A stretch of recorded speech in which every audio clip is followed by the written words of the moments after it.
nose see. I'm really sorry I haven't recorded a blog lately, but life has just been so crazy. I'm not even going to tell you what I've been doing, but let's just say I know what busy means. And that's why I'm now making this little VT to wish you Merry Christmas, and also hopefully to help you deal with the stress that many people find they're under during the Christmas season.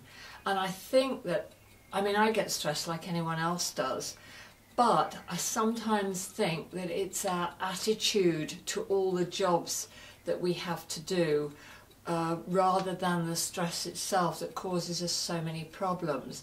And so today I've got so many things to think of, and I've just written 200 Christmas cards, so I've actually made myself some notes. Now the thing is, with stress, it's really important to understand that it thickens your blood, it affects your digestion, it affects your sleep patterns, it affects your nervous system. You don't need me to tell you that. And when you manufacture the stress hormones, cortisol and adrenaline, if they are not dispersed with exercise, over time they become toxic to every organ in your body. So when you know what long-term negative stress does to you, is it really worth it for the 2 days of Christmas, one has to say to oneself. And as Dale Carnegie said way back in the 30s, 85% of the things that you worry so much about never actually happen. So if you, obviously there are degrees of stress here, and so I deal with them. If you want more help, by the way, there is a stress self-help sheet that you can find under the A to Z of health hints on my website, www.hazelcourteney.com. And if you can hear this meowing coming from the kitchen, it's because we have a little 12-week-old kitten in there who wants to come and join the fun. But then I would never get this tape made. Anyway, so you really do need to think about your attitude and your reaction to stress and change your attitude to thinking more positively. And every half an hour, I know this might sound balmy, take a deep breath. Just breathe in and then breathe out and hold your tummy in. And just think everything is going to be fine. The more you can do self-positive talk, the less stressed you'll become.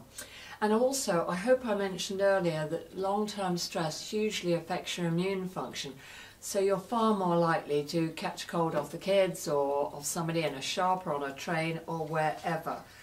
Now, to help reduce stress, there are a few things that you can do, as well as breathing and getting a good night's sleep, which is not easy. But I found something called Schuessler's homeopathic tissue salts, which contain magnesium and calcium, the minerals that of course are nature's tranquilizers. And these homeopathic tissue salts, combination 5, they're available from Nelson's Pharmacy. A girlfriend told me about them, and I have to tell you, I'm taking a couple as I go to bed when you've got your mind is cooking with all you've got to do.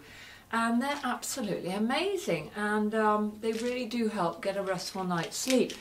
You can also take them during the day, by the way. They do you no harm at all, and I found that they really help chill me out. They're fantastic. And you can also take something called L-theanine, which is an extract of green tea. And there's also a herb called holy basil, which has been proven to reduce feelings of stress. And now I'm going to cough. And sleep, of course, as I've just said, is absolutely crucial. So you all know that getting a good night's sleep really helps you feel a lot fresher.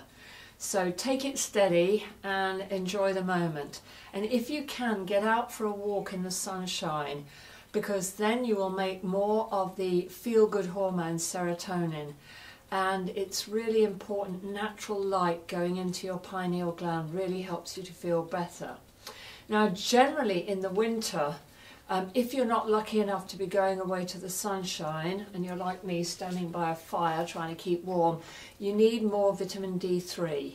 Now if you're, as I say, lucky enough to go to the sunshine, then your body naturally makes vitamin D3 when it's in the sun.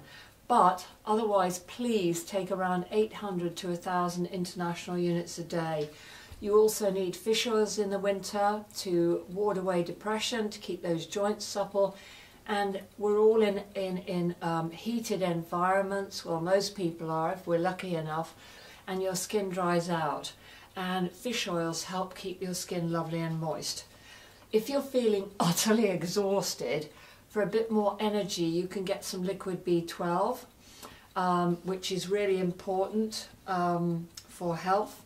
And I take liquid B12, and I think anyone over about 55 should take B12 every day.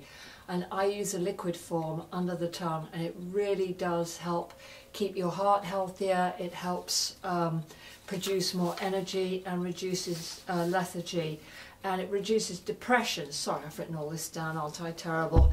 And you can find it in meats, especially liver, eggs, milk and cheese. And most importantly, vitamin B12 helps keep your nerves and red blood cells healthy. Sorry, I'm using notes. Right, finally, where am I? Folic acid. Now, folic acid is one of the B vitamins, and not only does that help protect against birth defects, but in older people it helps protect against heart disease and strokes. So for more folic acid, eat more lentils, chickpeas, asparagus, spinach and broccoli. And these types of foods will also help balance your blood sugar, which if you're very stressed is really important. Back to stress, you must eat breakfast. Porridge would be great, gluten-free porridge would be even better, or a nice egg or some low sugar cereal. The food that you want to avoid if you're really stressed is too much sugar, because in the end that will cause your adrenals too much stress. So, my two favourite books this year that I just want to mention before I go. On the health side, you can see how many markers I've made in this book. It's called The Grain Brain, and it's utterly brilliant. It's about the dangers of gluten, and it's absolutely phenomenal. It also has a lot of information about some of the myths surrounding cholesterol. And again, I've written a big article about this in my Christmas newsletter. And for any of you who are on a spiritual journey, wonderful book by a neurologist, Eben Alexander, Dr. Eben Alexander, Proof of Heaven. He went into a coma and had the most incredible near-death experience. It really is the most amazing book. Anyway, I have said more than enough, so if you are lucky enough to be living in peace, if you've got food, if you've got family around you, if you've got company, be grateful for that. And please have a magical, healthy, wonderful Christmas. Take care.